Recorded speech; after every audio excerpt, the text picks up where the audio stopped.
नमस्कार मंडळी, आजच्या व्हिडिओमध्ये आम्ही दाखवणार आहोत रानभाजी कशी बनवायची। ही टाकळा आणि कुरडूची भाजी आहे।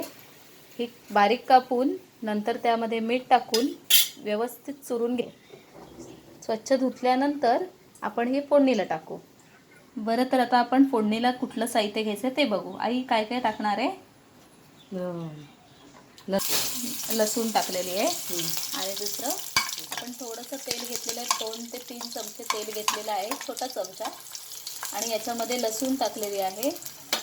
जेवढी भाजीची क्वांटिटी त्याच्यातून थोडी लागेल तशी लसूण आपण घेऊ। आणि कांदा घेतलेला आहे।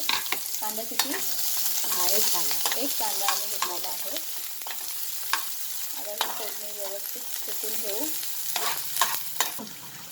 आता हे नीट गरम नीट शेकून घेतल्यानंतर आपण ह्याच्यामध्ये हळद टाकणार आहोत। हळद टाकली, त्यामध्ये आता मसाला टाकून घेऊ।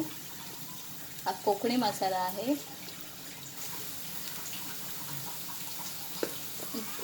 आता ह्यामध्ये आपण भाजी टाकून घेऊ।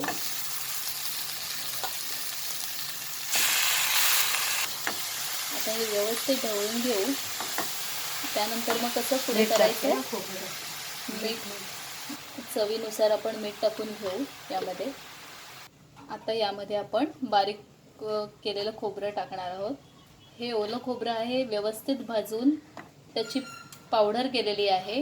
हे आपण कुठल्याही भाजीमध्ये टाकू शकतो। सर्व मसाले टाकून आपण ही थोडी वाफवून घेऊया। किती मिनिटासाठी घ्यायचे? 5 मिनिटं।